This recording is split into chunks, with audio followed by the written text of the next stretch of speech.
Oh, there you go. Hello and good evening. Technical matters, technical glitches. My current or the existing live stream software somehow or other gave up on me, couldn't work, and I have to quickly switch to another software so that I can come on live and meet up with you. So there you go. That's what happens when you do live streaming. You got to learn to be flexible, go with the flow. With that in mind, good evening. My name is Andrew, and welcome to my Ask Me Anything or Ask Andrew Anything on email marketing. I come on live normally at 9 p.m., but today, things happen and I had to switch. Took some time. So, nevertheless, I'm here. And let me switch to the chat. So, without further ado, what I do is I show up live every Wednesday to answer your questions on email marketing. And if you have any questions you want to share, I will give you a link that you can submit your questions, or you can join me live and put in your questions in the social media. I am limited at the moment to LinkedIn and Facebook and YouTube. Okay, so let's go. So, what do I do? I help businesses build deeper relationships with their prospects and their clients through emails. And there's two methods of doing it. One is to cold outreach, primarily that's being used for B2B businesses. And another one is inbound or inbound marketing. Inbound marketing means you're sending emails to your subscribers, people who have given you their permission for for you to send your emails to them. Okay. And what it does is it helps to increase leads if you're doing cold outreach, and obviously do sales when you're doing inbound marketing. And I mentioned about questions that you can send. This is the link. You can go to ants.digital backslash ask, or if you have a phone with you, you can then scan the QR code. It will lead you to a very simple Google form where you can just put in your email address and fire off with your questions. What I'll do is I'll answer them in the following week. If you come on live now, then you can obviously ask me questions, and I'll do my very best to answer them as well. So that's one option.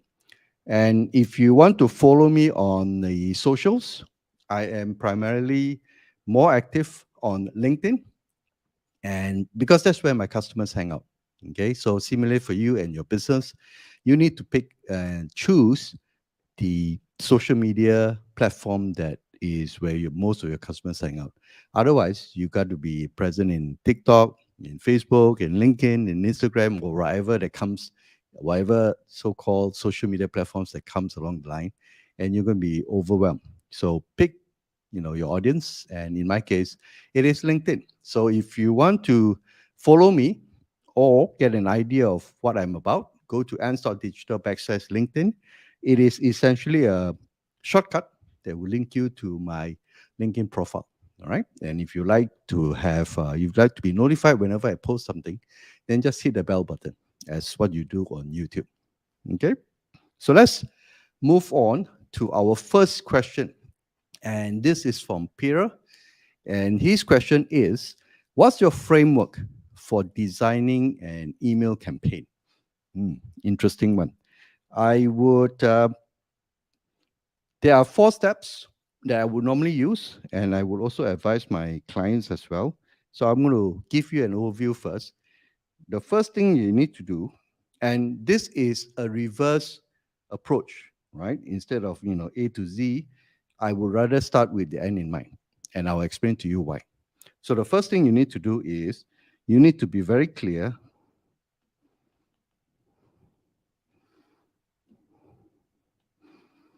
What is your offer? What are you selling? What are you promoting? That's one option. Alternatively,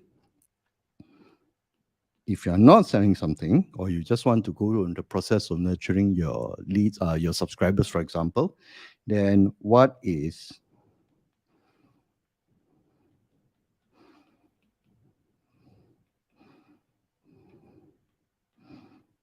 the next step that you want them to take? For example, if you have a blog article and you want to get your subscribers to read it, then that's your next step. You provide a link for them to go to the blog article. Obviously, if you're doing an offer, you want to send them to your landing page or your sales page. Or if you have a video, you just put up a brand new video explaining something, or brand new video demoing a product or a service. Then you want to send them to your YouTube link. All right. So these are the first thing that is very important. You got to know the purpose of sending your emails. If not, then your emails will very likely be not relevant or either not useful to your audience. The second thing, once you have done with that, then you want to explain.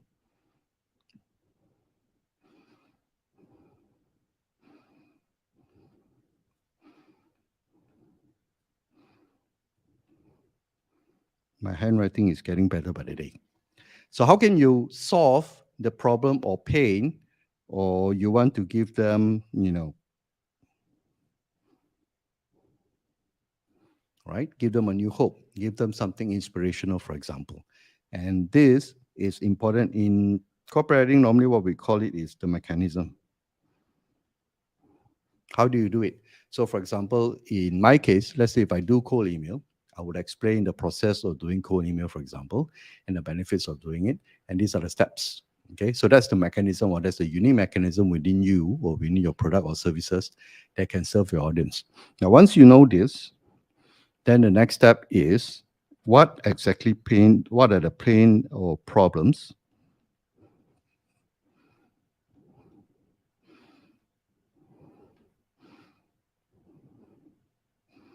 Okay, once you know this, then the last thing is, so you want to know first what is your to share. Second thing is you want to know how, or you got to be clear how you can solve the problem. All right. So that's the step, the mechanisms that's involved. And then the third one, what exactly are the problems and pains that you're solving? And finally, who is this for? Now, when you do this, you notice this itself emails. You can start talking about the methods that you use, or you can start addressing pains or problems. Each one of them would easily give you between 3 to 5 emails for you to write, right? And you can use angles. You can use a news angle, you can use a story angle, for example, to bring them into to talk about the problems or pain, or you can use a case study if you want to. So 2 and 3 will give you an idea what sort of content that you can write and you can approach with. And 4 is where you do your segmentation. Remember, when you talk to everyone, you talk to no one. So the similar method applies when you segment your audience. So once you know what's your offer about, how can you solve, what's the pain or problem, you then look at your list and say, who are not everyone on your list. There will be a certain audience or certain guide on how to make a great stick, right? STEAK. And how you solve it is, I have an awesome 5-star stick. Okay. And finally, now I know I'm not going to send my emails to the vegetarians. I will only select people who have indicated, for example, let's say in my food list, for example, people who enjoy meat, and I'll be sending this to them. Okay. So, Peter, if you want to write a campaign, the framework that you can use, and if you're stuck for ideas, you use these 4 steps. Start from your email is suitable for. Okay. So I hope that helps, Peter. Okay, this is another interesting question. My company operates in a B2B space. Great. I'm struggling to generate leads. Most companies do. Or I use LinkedIn to help me prospect. Matthew, quick answer. Want to do both. That you don't have to do either or. Reason why is this. When you use LinkedIn, you're essentially communicating or engaging with the audience on a social media platform. Okay. So you reach out, build a connection so that they know you, for example. The second thing is when you're on a social media platform, for example, you would very likely be putting up social media content that's either relevant to your company or content that can serve emails now, it will no longer be an email from a stranger. It will be from somebody who they have connected on LinkedIn. All right. And you can mention that, in your icebreaker first email, for example, to remind them.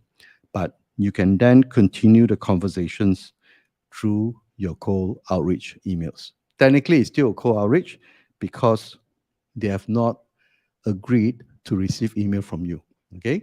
But what you have done is you have two ways or two methods to then reach out and touch touch base with them. Okay.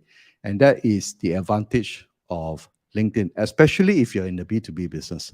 Now, another thing is this: what if they are not on LinkedIn?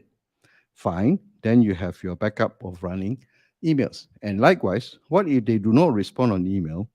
You can still use, and assuming that they're on LinkedIn, you can still use your email, you can still use your messaging platform, for example, to continue that conversation. So that's the benefit of the beauty part of having two platforms to serve your core outreach. The second thing is the fourth thing. The thing with B2B is this: you have a very limited set of audience. You are not like a B2C where I need to reach 1 million audience, for example, so I run ads. Whereas in B2B, you know who are the ideal prospects. You have done your research and say, and then you know their titles, you know their positions, you even know the companies. So by virtue of using cold email, it becomes very hyper targeted. When you're using ads, for example, it's broad. You're spreading your net as far as possible and hoping that your ad copy is going to generate some form of interest. Either they submit their contact through your social media platforms, forms, for example, or they click to your landing page where they provide you their contact, for example. But in B2B's case, it makes sense for you to use a method like cold email because it's targeted. So you're not going to reach a million people. You'll probably be looking at maybe 1,000, 2,000, depending on the business that you have. And these 2,000 people that you want to reach, you already know their name, their position. You've done your research, and that's why it's hyper targeted. All right. So Matthew, if you're running B2B, I would suggest and I would recommend that you try out cold email as opposed to running ads. And the benefit is if you're on LinkedIn, and if your audience are on LinkedIn, which very likely because they're in a business to business area, then you can then use LinkedIn to also reach out to them. Okay. So Matthew, two methods of doing this. Um, I would suggest that you combine them. It will be great for you and it's great for your business. Okay. Right. Now that you have an idea how to do it, obviously there are two ways of doing it. You can then take the knowledge that I've shared with you and you go and implement it yourself, which is totally fine. Alternatively, you may want to speed up the process, and I have a series or a couple of done for you services to help you get started, to help you get going. And these services involve both inbound and also outbound or cold outreach. So if you want to know more, go to ants.digital/DFY, which stands for done for you. You can scan the QR code on the screen itself to go to that page, and then you select. And if you're not sure, you can reach out to me. There's a button for you to contact me, and we can have a discussion, a 15 minutes discussion to understand, for me to understand what are the areas that you want, or what are the problems that you want to be solved with regards to using emails. And I'll be happy to help you out. And if it's not the right, I'm not the right person for it, I may be able to recommend some other people who may be able to help you as well. Okay.